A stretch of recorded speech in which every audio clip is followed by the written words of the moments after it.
என்ன பண்ணணுமோ நம்மளே பண்ணலாம். அவன் நம்ம கையில தான் அறுபட்டு சாவணும்னு இருந்தா அது யாராலையும் தடுக்க முடியாது. நக்கீரன் நேயர்களுக்கு வணக்கம். இன்று நம்முடன் கருத்துக்களை பகிர்ந்து கொள்ள இணைந்திருக்கிறார் திமுக தேர்தல் பணிக்குழு செயலாளர் திரு கடலூர் இள புகழேந்தி அவர்கள். வணக்கம் சார். வணக்கம். ஆன்லைன் ரம்மி மசோதாவை ஆளுநர் RN ரவி அவர்கள் விளக்கம் கேட்டு திருப்பி அனுப்பியிருக்கிறாரு. இதுவரை 47 பேர் இந்த விளையாட்டில் ஈடுபட்டு தோல்வியடைந்து பணத்தை இழந்து பொருளாதார பின்னடைவை சந்தித்து உயிர் போயிருக்கு அப்படின்னு அனைத்து கட்சிகளும் கண்டனம் தெரிவிக்கிறாங்க. இது எப்படி பார்க்குறீங்க? எப்படி பார்க்கிறோம் என்பதற்கு முந்தி இதனுடைய முன்னால் இருக்கக்கூடிய தகவல்களையும் நம்ம பார்த்துடணும். அதாவது 1920 ஆண்டே பொதுமக்களினுடைய எதிர்ப்பு, அரசியல் கட்சி தலைவர்கள் எல்லாம் அரசிடம் கேட்க, ஆன்லைன் மூலமாக மிகப்பெரிய அளவிற்கு சூதின் காரணமாக நிறைய தற்கொலை நடக்குது, அது ரொம்ப கொடுமையா இருக்குன்னு நம்முடைய முதலமைச்சர் அவர்கள் அன்னைக்கே, அதாவது 2020 ஒரு அவசர சட்டத்தை கொண்டு வந்தாங்க. அவசர சட்டத்தை கொண்டு வந்துட்டு அதுக்கு பிறகு உடனடியாக அதை சட்டப்பேரவையில தீர்மானமாக நிறைவேற்றி சட்டமாக கொண்டு வருகின்ற நேரத்துல ஆன்லைன் நிர்வாகத்தை சேர்ந்தவர்கள் யாரு? எல்லாம் அண்ணாமலை தோஸ்துங்க தான், எல்லாம் இந்த பாசிச பாஜக அமித்ஷா கும்பல் தான். இந்த நிறுவனத்தை சேர்ந்தவர்கள்லாம் கோர்ட்டுக்கு போய் ஹைகோர்ட்ல போயிட்டு ஒரு இதை போட்டு இந்த சட்டம் செல்லாது, இந்த சட்டம் நிறைவேற்றப்படக்கூடாது, இது நிறைவேற்றினாலும் இது செல்லாதுன்னு அங்க ஆர்கியூ பண்ணானுங்க. நம்ம ஹைகோர்ட்ல என்ன பண்ணாங்க, இந்த சட்டம் செல்லாது அப்படின்னு ஒரு உத்தரவு கொடுத்தாங்க. அப்ப நான் சொல்றது 2021 இந்த நேரத்துல ஒரு ஹைகோர்ட்டு ஓய்வு பெற்ற நீதியரசர் சந்துரு அவர்களுடைய தலைமையில ஒரு குழு ஒண்ணு போட்டாங்க. குழு போட்டு, நல்லா கவனிக்கணும், சட்டப்படியாக நடந்திருக்கிறது. குழு போட்டு இந்த சூதாட்டம், இந்த ஆன்லைன் சூது என்பது தடை செய்ய வேண்டுமா, இல்ல அதை நெறிப்படுத்த முடியுமா, முறைப்படுத்த முடியுமா என்பதை பற்றி ஆய்வு செய்வதற்கு அவருடைய தலைமையில ஒரு கமிட்டி. அந்த குழு கொடுத்த அறிக்கையை பெற்றுக்கொண்டு நம்முடைய முதலமைச்சர் அவர்கள் உடனடியாக ஒரு அவசர சட்டத்தை அப்ப மறுபடியும் கொண்டு வந்தார். அவசர சட்டத்தை கொண்டு வந்து ஆன்லைன் சூதாட்டத்தை தடை செய்தார். எப்பயுமே அந்த அவசர சட்டத்தை கொண்டு வந்து தடை செய்து விட்டு கவர்னருக்கு, இதே ரவி தான், அப்ப ரவி என்ன பண்றாரு, ஓகே பண்ணி கையெழுத்து போட்டு அனுப்புறாரு. எதை இன்னைக்கு திருப்பி அனுப்புறாரோ அத அன்னைக்கு ஓகே பண்றாரு. அப்ப அந்த ரவி வேற இந்த ரவி வேறையான்னு நம்ம கொஞ்சம் நினைச்சு பார்க்கணும். வேறதான். அன்னைக்கு ஒழுங்கா அந்த அவசர சட்டத்தை ரத்து பண்றதுக்கு உடனடியா கையெழுத்தெல்லாம் போட்டு அனுப்பிட்டு, பிறகு அந்த அவசர சட்டம் என்பதனுடைய காலம் என்பது குறைவு, அதை சட்டப்படி சட்டமன்றத்துல நிறைவேற்றி நிரந்தர சட்டமாக ஆக்க, ஒட்டுமொத்தமாக சட்டமன்றத்தினுடைய ஏகோபித்த முடிவோடு சட்டத்தை தீர்மானத்தை கொண்டு வந்து சட்டமாகி நிறைவேற்றி கொஞ்ச நாள் கழிச்சு திரும்ப நம்முடைய அரசு கிட்ட விளக்கம் கேட்கிறார். அப்ப நம்ம அரசு என்ன பண்ணிச்சு தெரியுங்களா, சட்டத்துறை அமைச்சர் ரகுபதி அவர்களை உடனடியாக அனுப்பி ஆளுநரையே சந்திக்க வச்சாங்க. சந்திச்சு அவருடைய குழப்பங்கள், அவருடைய சந்தேகங்கள், ஐயங்கள் அத்தனைக்கும் நம்முடைய சட்டத்துறை அமைச்சர் ரகுபதி அவர்களும் அவரோடு சென்ற அதிகாரிகளும் விளக்கம் கொடுத்து சரி சொன்ன உடனே ஓகே ஓகேன்னாரு ரவி. ஆனால் எடுத்து வச்சவர் தான் 4 மாதம் 5 மாசம் மறுபடியும் ஒரு தடவை ரிட்டர்ன் பண்ண, மறுபடியும் விளக்கம் கேட்ட, அதுக்கப்புறம் மறுபடியும் ரிட்டர்ன் பண்ணி இது சட்டப்படி எப்படி செல்லும், இதுல சில ஐயங்கள் இருக்கு, விளக்கம் இருக்கு. 5 மாசமா புரியலன்னா இந்த ரவின்ற எதுக்கு ஒரு ஆளுநர்? தற்கொலைக்கு சாவுக்கு இந்த ரவியும் ஒரு காரணமாகிறார். இப்ப அதை மறுபடியும் கேட்டு வச்சிருக்காரு. அதற்கு என்ன அடிப்படை காரணம்னா வேற ஒண்ணும் இல்ல, அமித்ஷா குரூப்ஸ், பிஜேபியினுடைய அமித்ஷா. பொதுமக்களும் நல்லா தெரிஞ்சுக்கணும், பாரதிய ஜனதா என்பது, அதைத்தான் நம்முடைய முதலமைச்சர் அண்ணன் தலைவர் தளபதி அவர்கள் பொதுக்கூட்டத்திலே ஒரு கருத்தை சொன்னாங்க. மகாபாரதத்துல சூதாட்டம் வருதுன்ற காரணத்தினால இந்த சூதாட்டம் இருக்கட்டுமே என்று அவர்கள் நினைக்கிறார்கள் போல இருக்கிறது அப்படின்னு கூட ஒரு கருத்து சொன்னார். இந்த மகாபாரதத்தை அமித்ஷா அண்ட் அன்கோ கொள்ளை அடிக்கிறானுங்க இந்த சூதுகளின் மூலமாக. பொதுமக்களுக்கு துரோகமாக சூதாட்டத்தை வளர்ப்பதிலே அக்கறையோடு நரேந்திர மோடி பாரதிய ஜனதா அரசு இருக்கிறது என்பதற்கு இந்த ஆளுநர் திருப்பி அனுப்பியதே ஒரு சான்றாகும். ஏப்ரல் 14 திமுகவின் ஊழல் பட்டியலை வெளியிடுவேன். திமுக ஆட்சிக்கு வந்ததுக்கு அப்புறம் ரூபாய் 2 லட்சம் கோடி அளவுக்கு ஊழல் செய்துள்ளனர். அந்த ஊழல் குறித்த ஆதாரங்களை இணையதளத்தில் வெளியிடுவேன் அப்படின்னு சொல்லியிருக்காரு பாரதிய ஜனதா கட்சியின் மாநில தலைவர் அண்ணாமலை அவர்கள். அண்ணாமலை சொல்லுகின்ற சொல்லில் இருக்கக்கூடிய உண்மைத்தன்மையும் உறுதித்தன்மையும் உலகத்துக்கு தெரியும். சத்ரபதி சிவாஜி சென்னையில இருக்கிற கோயிலுக்கு வந்து போனவர் எனக்கு தெரியாதான்னு சொன்னவன் தான் இந்த அண்ணாமலை. இந்த அண்ணாமலை கூடவே இருந்து பழகி கொண்டிருந்தவர்கள். அண்ணாமலைக்கு வச்சிருக்கிற பேர் என்ன? 420 மலை. நிர்மல்குமார் வந்து 420 மலைன்னாப்ல. 420னா என்ன? சீட்டிங் பெலோ, ஏமாத்து பெலோ, பொய்யன், களவாணி, சீட்டிங். எங்க அண்ணாமலைன்னு சொன்னது யாரு? அண்ணாமலை கூடவே இருந்த நிர்மல்குமார். அவங்க ஐடி விங் தலைவராக இருந்து இப்ப வெளியில வந்துட்டவங்க. இப்படி அண்ணாமலையை சொல்றது மட்டும், அண்ணாமலை இன்னும் கூட ஏப்ரல் 14ன்ற அதுக்கு முந்தைய அண்ணாமலையை மனநோயாளிகள் மருத்துவமனையில சேர்க்கணும்னு கூட சொன்னாங்க. அவன் ஒரு மனநோயாளி அப்படின்னு சொன்னதும் அண்ணாமலை கூடவே இருந்த ஐடிக்காரர்கள் தான். எதற்காக இதை நம்ம சொல்றோம்? எல்லா வகையிலேயுமே நாளுக்கு நாள் பொய்யும் புனை சுருட்டும் பித்தலாட்டத்தையும் செய்வதும் திமுக மீது பழி போடுதல். ஏன்னா திமுகவை கிட்ட கூட வர முடியல.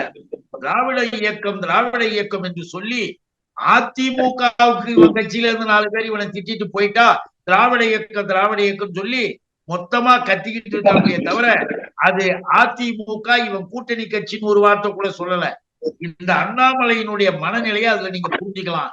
ஆக அண்ணாமலையால் சொல்லப்படுகின்ற பல கோடி ரூபாய், பல கோடிக்கணக்கான ஊழலை சர்வசாதாரணமாக செய்கின்ற நரேந்திர மோடி அண்ட் அமித்ஷா உலக அளவுல எல்லா வகையிலையும் அதானி குடும்பத்தை விட்டு கொள்ளையடித்துக் கொண்டு நாட்டை நாசமாக்குற கூட்டத்துல ஒருத்தரான இந்த அண்ணாமலை எங்க இயக்கத்தின் மீது, எங்க தலைவர்கள் மீது ஊழல் குற்றச்சாட்டு சொல்வதற்கு முந்தி தான் கையை தூக்கி பார்க்கட்டும்.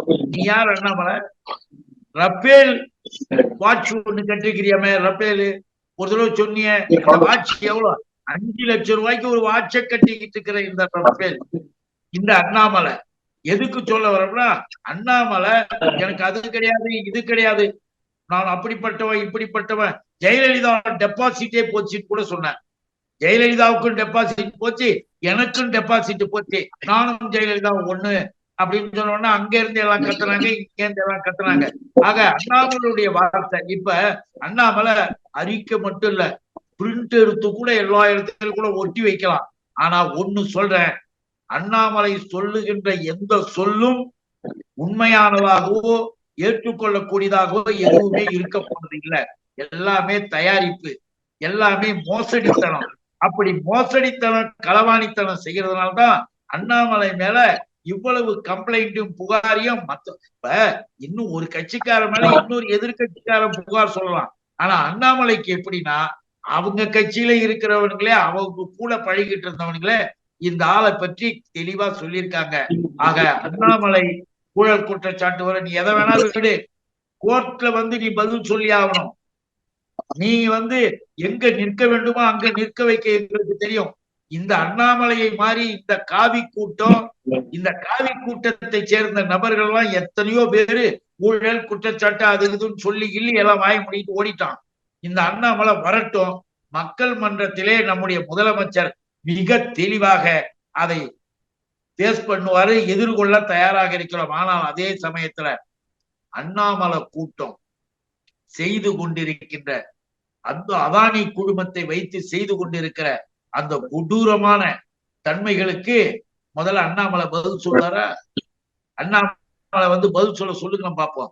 அதுதான் அவர் சொல்றாரு. என்ன சொல்றாருன்னா, இத்தனை நாள் இருந்தவங்க மாதிரி நான் இருக்க மாட்டேன், இத்தனை நாள் எல்லாருக்கும் கட்சியில வந்து மேனேஜர் மாதிரி அந்த போஸ்ட்ல வந்து உட்காந்துட்டு போயிட்டாங்க, ஒரு தலைவன்கிற மாதிரி நான் இருப்பேன், கட்சியிலையும் தலைவன்கிற மாதிரி இருப்பேன், அப்படி ஜெயலலிதா போல செயல்படுவேன் அப்படின்னு சொல்றாரு. அதே போலதான் எதிர்க்க அந்த அப்படி சொல்றது எதிர்கட்சிகளுடைய செயல்பாடுகளையும் குறிக்கும். ஒரு தலைவனாக, ஒரு கட்சிக்கு தலைவனாக இருந்து அந்த தலைமை பொறுப்புல உரிய நபராக இருந்து எதிர்கட்சிகளுடைய குற்றச்சாட்டையும் நான் சரி சொல்லுவேன். அப்படின்னு தான் அர்த்தம். அதாவது தலைவன் என்பதற்கு இருக்கிற தரமும் தகுதியும் கொஞ்சம் கூட இல்லாத பாசிச பாஜகவில இருக்கின்ற ஒரு தலைவனுக்கு இருக்கிற தகுதி தான். ரைட்.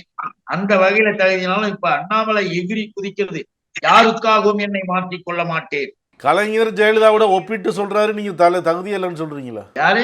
கலைஞர் ஜெயலலிதா கூட தன்னை ஒப்பிட்டு சொல்றாரு. ஜெயலலிதாவே ஒரு சேடிசமான ஒரு லீடர், ஒரு சேடிஸ்ட். அடுத்தவர்களுடைய கஷ்டத்தை, அடுத்தவர்களுடைய வேதனையை பார்த்து சிரித்து கொண்டிருந்த ஜெயலலிதா தனக்கு அதிகாரம் வந்து விட்டதற்கு பிறகு தேவையில்லாமல் முத்தமிழறிஞர் தலைவர் கலைஞரை எல்லாம் மிக கொடூரமான முறையிலே தன்னுடைய விருப்பப்படி எல்லாவற்றையும் செய்து பார்த்தது எல்லாருக்கும் தெரியும். நள்ளிரவெல்லாம் போய் செஞ்சதெல்லாம், அரெஸ்ட் பண்ணதெல்லாம். எதுக்காக இதை சொல்றோம்னா, ஜெயலலிதா கூட தன்னை ஒப்பிட்டு கொண்டாலே தன்னை ஒரு சேடிஸ்ட்னு அண்ணாமலை உலகத்துக்கு எடுத்து சொல்றார்.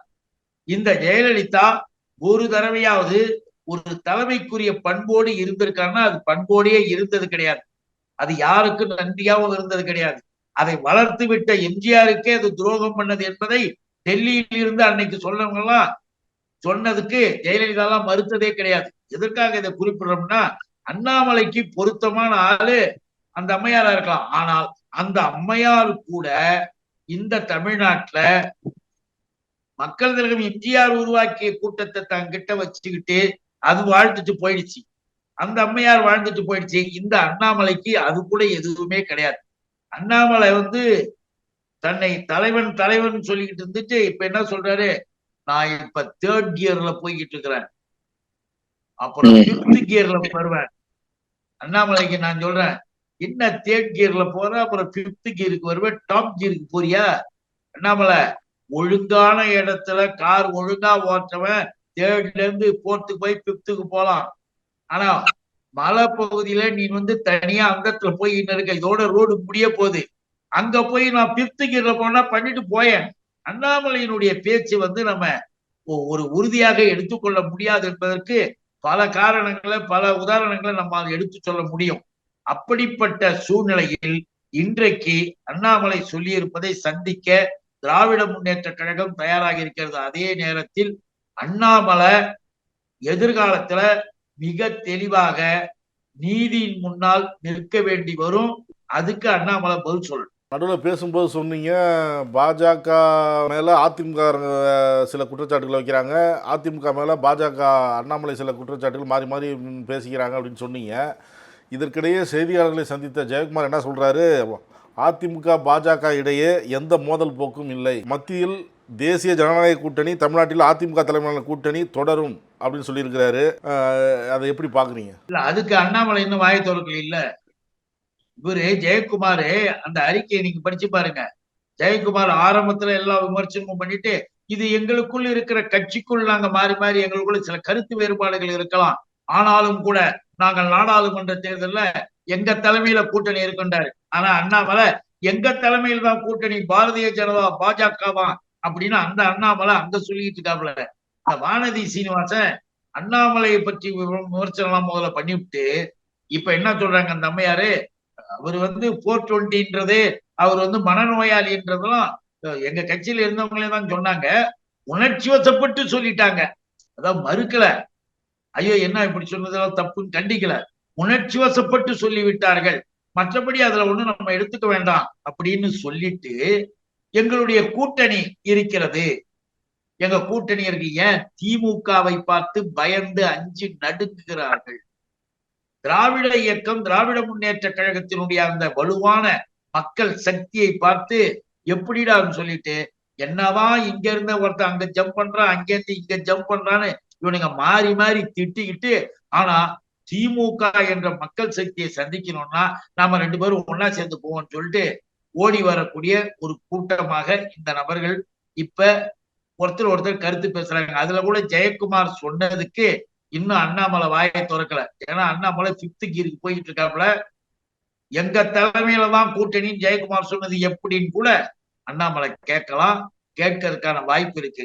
இது ஒரு மாதிரியான ஒரு கும்பல்.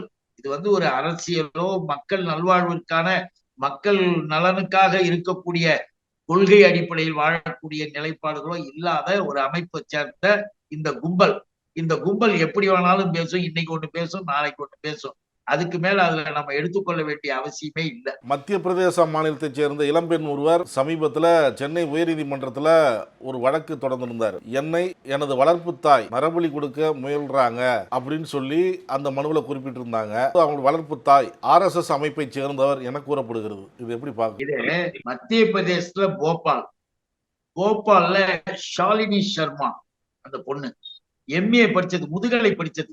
ஷாலினி சர்மான்ற அந்த பொண்ணு மிக தீவிரமான RSS மாணவர் அணி, அந்த AVP அந்த இதுல அந்த அணி, அதுல தீவிரவாதி.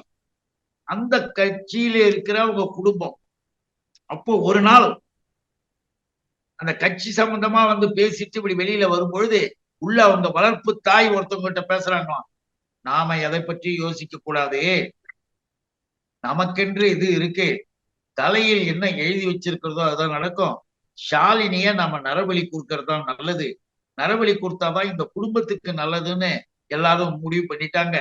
நான் பார்த்தேன், ஆகவே ஷாலினிய நரபலி கொடுத்துருவோம், இப்ப ஒண்ணு அவகிட்ட சொல்ல வேண்டாம் என்று பேசி கொண்டிருந்ததை கேட்டு இதுக்கு அறிவு வேலை செய்யுது. நீங்க திராவிட இயக்கம் என்பது திராவிட அந்த இயக்கத்தினுடைய கொள்கைகள், சமூக நீதி என்பதெல்லாம் எப்படி நினைச்சு பார்க்க வேண்டியது வருது பாருங்க. இது BJP RSS தீவிரவாதி குடும்பத்துல நடந்தது. உடனே அந்த பொண்ணு தட்சிணாமூர்த்தி என்ற ஒரு தமிழன், தட்சிணாமூர்த்தி என்ற ஒரு நபர்கிட்ட சொல்லி அவருடைய உதவியோடு சென்னைக்கு வருது.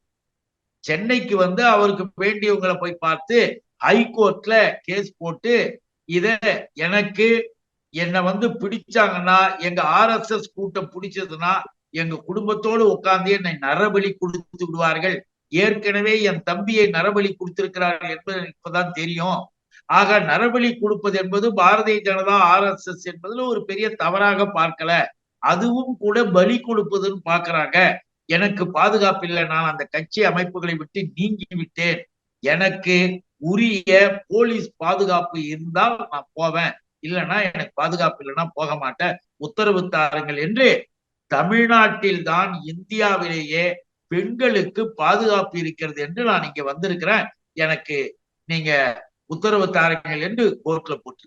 இது எவ்வளவு ஒரு உண்மையை, ஒரு அடிப்படையான ஒரு கருத்து நாம தெரிந்து கொள்வதற்கு ஒரு நிலைப்பாடு பாருங்க.